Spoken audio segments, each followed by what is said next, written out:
আজকে তোমাদের এই ছোট্ট রেহানের ব্যাপারে কিছু কথা বলবো, তোমরা কথাগুলো শোনো, আশা করি তোমাদের গায়ে কাটা দিয়ে দেবে। হয়েছিল তখন আমাদের রাতের ঘুম সবার উড়ে গেছিল। এটাই ঠিক আছে, এইটাই সারপ্রাইজ মানে তো এটাই, তাই না? প্ল্যাটফর্মে এত বড় জলহস্তি কি করে জায়গা ধরলো? একটা কিছু করার কি দরকার ছিল? কোথায় কি করেছে?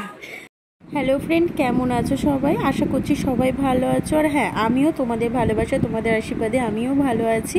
তো চলো আজকে ভিডিওটা শুরু করছি রাত্রি 10টা থেকে। আর দেখো টেবিলটা সাজানো মোমবাতি দিয়ে, সামনে একটা কেক সুন্দর দেখে। তো কি মনে হচ্ছে দেখে? হ্যাঁ, আজকে হচ্ছে আমার বোনের বার্থডে। তো বোন আসার কথা ছিল সেই সন্ধেবেলায়, আসবে না করে রাত্রি 10টায় আসছে। তো যেরকম পেরেছি সেরকম একটু বোনের জন্য সারপ্রাইজ ব্যবস্থা করেছি। তো তোমরাই বলো সারপ্রাইজটা কেমন হয়েছে? ভালো হয়েছে তো কমেন্ট করে জানিও কিন্তু। তো দেখো দেখা যাক, বোন সবে চলে এসে এখন গেটের সামনে রয়েছে। তোমাদের দাদাভাই আমার ছেলে ননদের ছেলে আনতে গেছে ওদেরকে, ওরা টোটো করে নামছে। বোন আসার অপেক্ষা রয়েছে। আর তোমরা কদিন ধরে আমার চ্যানেলে শুধু জন্মদিনের ভিডিও পাচ্ছ, তাই তো? হ্যাঁ গো, কদিন ধরে অনুষ্ঠান আর অনুষ্ঠান চলতেই আছে। তো চলো, বোন এবার ঘরে ঢুকছে। Happy birthday to you, happy birthday to you, happy birthday.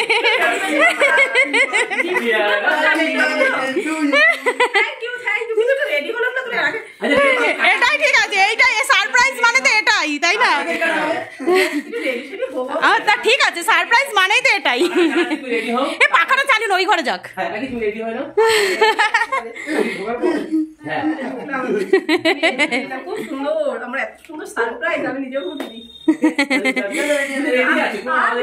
ব্যাস ব্যাস, এটাই ঠিক আছে, এটাই ঠিক আছে, এটাই ভালো আছিস। চল আমি ওই দিকটাই যাই।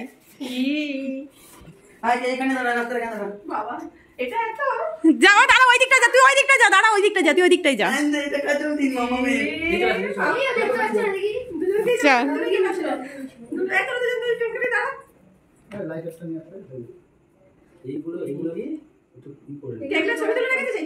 না, একটা ছবি তোলা হয়নি, একটা ছবি তোলা হয়নি। হ্যাঁ ভাই, তুই একটা ছবি তুলে না তো, কেকটা একটা ছবি তোলে, এখানটা একটা ছবি তোল। Happy birthday. এটা কি তুমি 3টে কেক কেটেছো, তোমার ছেলে 5টা কেক কেটেছে? তোমরাই রেকর্ড করবে। তোরা মা ছেলে রেকর্ড করছিস 3টে আর 4 5টা। কি রে, এটা বঙ্কের না? ওলে বাবা রে। এইটা যদি সন্ধ্যেবেলা থেকে তোরা কনফার্ম থাকতি, এটা আরেকটু অন্যরকম করতাম। এটা অন্যরকম প্ল্যানিং ছিল, কিন্তু ব্যাপারটা হচ্ছে তোরা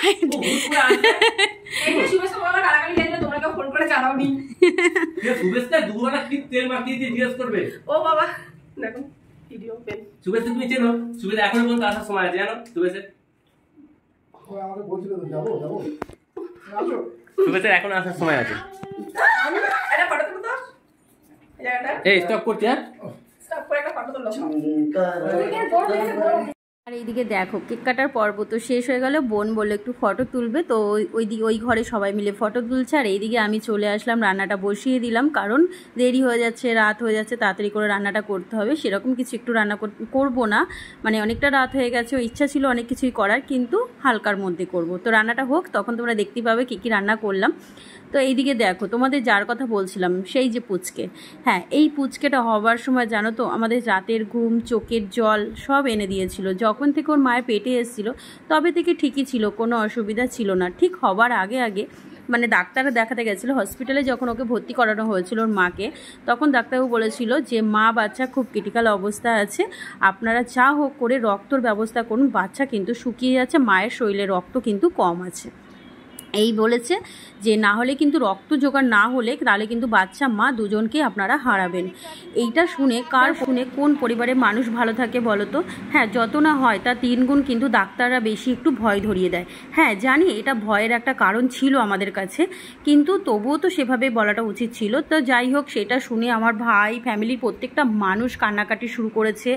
এমনকি তোমাদের দাদাভাই, আমি সবাই মিলে আমরা কান্নাকাটি শুরু করেছিলাম যে না, আমরা পুচকেটাকেও চাই, পুচকের মা মাকেও চাই, আমরা দুজনের মধ্যে কাউকেই আমরা হারাতে পারবো না। তো যাই হোক এইভাবেই তারপরে জোগাড় করা হলো রক্ত, যেখান থেকে হোক আমরা জোগাড় করলাম রক্ত। আর এই যে পুচকের কথা বলি, এর তো কোনো কথাই হবে না। 108টা যেরকম কৃষ্ণ ঠাকুরের নাম, ওরও ঠিক কিন্তু 108টা কৃষ্ণ ঠাকুরের মতন নাম আছে। এর নাম কী শুনবে? পঙ্কা, সেদু, পটকা, ঘণ্টা, তারপরে সৌজন্য, আরও অনেক অনেক নাম আছে, যে নামগুলো আমার অত মনে নেই গো। তো যাই হোক, আর এইদিকে তো দেখো পুচকেগুলোকে নিয়ে আমার ছেলে খেলা করছে।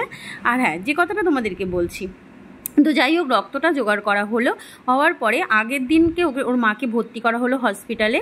তো হসপিটালে ভর্তি করেই বললো ডাক্তার রক্ত দিতে হবে। যাই হোক আমরা রক্তটা জোগাড় করে ওর মা ডাক্তারকে দিলাম। ডাক্তার সঙ্গে সঙ্গে রক্তটা ওর মায়ের শরীরে পুশ করলো, মানে দিল আর কি।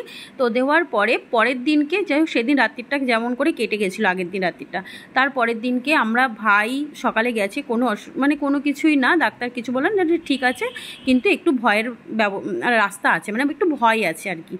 তো যাই হোক সন্ধেবেলা ভাই আর তোমাদের দাদাভাই গিয়েছিলো চুচুড়া হসপিটালে আর কি, ওকে ভর্তি করা হয়েছিল। তো গেছিলো, তখন গিয়ে বলে যে এরকম ক্রিটিক্যাল অবস্থা আছে, ইমিডিয়েটলি আবার রক্ত লাগবে। তো সেখান থেকে সঙ্গে সঙ্গে রক্ত হসপিটাল থেকেই ভাই পেয়ে গেছিলো 1 ইউনিট। তো তারপরে দেওয়ার পরে বলছি ইমিডিয়েটলি ওকে সিজার করতে হবে, না হলে কিন্তু বাচ্চা ভেতরে শুকিয়ে যাচ্ছে, বাচ্চা কিন্তু মানে অবস্থা খারাপ হচ্ছে। তো ভাই সঙ্গে সঙ্গে আমাকে ফোন করলো, বললো দিদি তুই এক্ষুনি চলে আয়, এক্ষুনি টিয়াকে হসপিটালে মানে ওটিতে নেওয়া হবে। আমি শুনে সঙ্গে সঙ্গে রাত্রি 10:30টার সময় চলে গেলাম। আমি যখন গেছি তখন দেখছি গিয়ে টিয়াকে হসপিটালে মানে হসপিটালে আর কি ওটিতে ঢোকাবে। তো ঢোকানোর সাথে সাথে বলছিল, তারপরে যাই হোক ওটি হলো, আমরা সবাই ঠাকুরের কাছে প্রে করছি। ভাই তো কান্নাকাটি করছে, ভাইকে বললাম যে ভাই কান্নাকাটি করিস না, উপরে ভগবান আছে, ভগবানকে ডাক, সব ঠিক হয়ে যাবে। তো যাই হোক, হ্যাঁ সত্যি গো, উপরে ভগবান আছে, ভগবানকে মন দিয়ে ডাকলে অবশ্যই সে সাড়া দেয়। তো যাই হোক আমাদের ডাকেও কিন্তু তিনি সাড়া দিয়েছিলেন। তো যাই হোক তারপরেও আমাদের ওর মাকে মানে ওটিতে ঢোকানো হলো, সিজার হওয়ার পরেই সঙ্গে সঙ্গে ডাক্তারবাবু তার আগেই বলে দিয়েছিল বাচ্চাকে কিন্তু ইমিডিয়েটলি আইসিইউতে রাখতে হবে।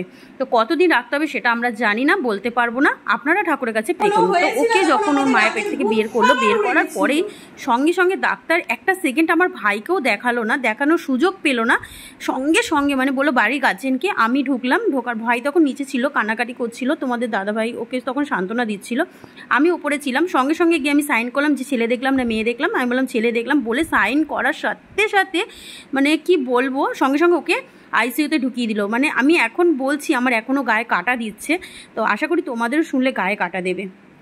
তো যাই হোক ওকে আইসিইউতে ঢুকালো। পরের দিনকে আমরা যখন 12টার সময় দেখতে গেলাম, তখন আমাদেরকে বললো, আমরা বললাম কেমন আছে বাচ্চা, বললো বাচ্চার মা তো ভালোই আছে, কিন্তু বাচ্চার আপনারা ভগবানের কাছে প্রে করুন, ভগবানই একমাত্র পারবে বাচ্চাটাকে বাঁচাতে, এছাড়া কিন্তু কেউ বাঁচাতে পারবে না। এই শুনে কার পরিবার ভালো থাকে বলো, কোন পরিবার ভালো থাকে?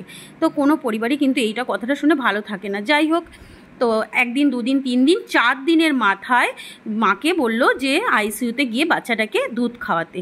তো তখন যখন ওর মা ঢুকলো বাচ্চাটার কাছে, যে না বাচ্চাটা এখন ট্রেনে দুধ খাচ্ছে।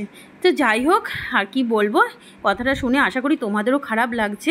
তো এই যে আমাদের ছোট্ট রেহান আজকে আমাদের কাছে, এত মানে পরিশ্রম করে ওকে আমরা পেয়েছি। তো যাই হোক এদিকে দেখো ভাইয়ের বউ ঝাড় দিচ্ছে ননদের বাড়িতে এসে। তো চলো খাওয়া দাওয়ার সময় একবার তোমাদের সাথে দেখা চাই। দেখো ভাইয়ের বউ কিন্তু খাওয়া দাওয়া মানে খাবার বাড়ছে, কোথায় কি করেছে। তো দেখো বার্থডে গালের এই যে যেটুকু টাইমের মধ্যে পেরেছি করেছি, এর বেশি কিছু পারিনি করতে। আমি এটা সত্যি মানে কি বলবো, আমি অনেকের কাছে একটা ভালোবাসা পাই না, কিন্তু এটা পেয়ে মানে সেই ভালোবাসা কিছু জায়গায় কিছু ক্ষোভ আছে, সেই ক্ষোভগুলো মানে পূরণ হচ্ছে। আর ঠিক আছে চলো দেখ এবার দিদির হাতে মাংস। আমার ভাই বোনরা সবাই আমার হাতের মাংসটা, হ্যাঁ পিসি আসলে একটুখানি ভালো হতো, পিসিকে মিস করলাম। যাই হোক হ্যাঁ পিসি তুই ভিডিওটা দেখবি, তোকে মিস করছি।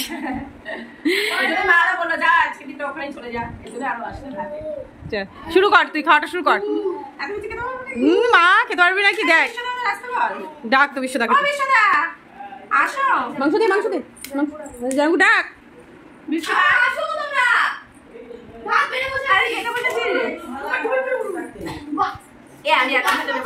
দিদি আজকের দিনে সব খেতে হয়, ভাজা যা আছে, মাংস টাংস যা আছে। এবং দুঃখের বিষয় ডালটা দুপুরবেলার, ডালটা দুপুরবেলার। চলো এই যে এখানে ভাই বউ ভাত বাড়ছে, দিতে থাক, মাংস দিতে থাক। এইখানে আরো কিছু হতো, আরো কিছু মাছের মাথা হতো, পটল পোস্ত করতাম, কিন্তু তোরা যে টাইমটা করতে পারিস না, ওর জন্য আর হয়ে ওঠে। রাত্রি 10:30টায় ঢুকলে 12টার মধ্যে খেতে দিলাম, 12টার মধ্যে।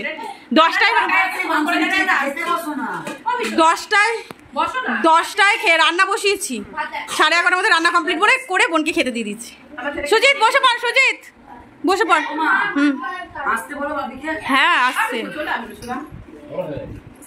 চলে আসো চলে আসো, ঝটপট বসে পড়ো। তুমি গেঞ্জি প্যান্টটা খোলো তো, খুলে বসো, গেঞ্জিটা অন্তপক্ষে খুলে বসো। হ্যাঁ পায়েস করতাম। সুজি টিয়া দিয়ে দে, হ্যাঁ মাংস দিয়ে দে। হে গাইস, তো দেখো আমরা শুয়ে পড়েছি, আমি ছেলে, এদিকে বোন শুচ্ছে, আমরা হচ্ছি নিচে শুয়েছি, আর ওই ঘরে আমার ননদের ছেলে ভাই, তোমাদের দাদা ভাই শুয়েছে, আর এই দেখো উপরে 2 পুচকেকে নিয়ে ভাইয়ের বউ শুয়েছে। এটা 1 নম্বর ভিখারি, আমি 2 নম্বর, আর ওই পাশে 3 নম্বর ভিখারি।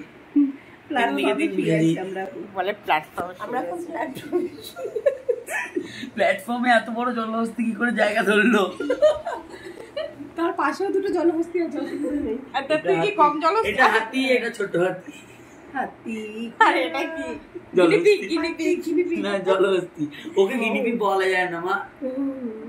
চলো গুড নাইট, এখন ঘুমিয়ে পড়ি সবাই। এখন ঘুমাবো না, এখন আড্ডা দেবো, গানটা বন্ধ কর। হ্যাঁ এখন সবাই মিলে একটু আড্ডা দেবো, বলে গল্প করবো। আর এই গানটা চলো। हमने सोई है, हमने जागे है, हमने बातें करेंगे, इतना सा जागेंगे और नहीं सोएंगे और बातें कर जाएंगे। এই গানটা গাইতে গাইতে আমরা গল্প করব। তো চলো আজকের মতন ভিডিওটা এখানেই শেষ করছি, দেখা হচ্ছে নেক্সট ভিডিওতে। ভিডিওটা ভালো লাগলে লাইক কমেন্ট শেয়ার সাবস্ক্রাইব করে পাশে থেকো। চলো টাটা।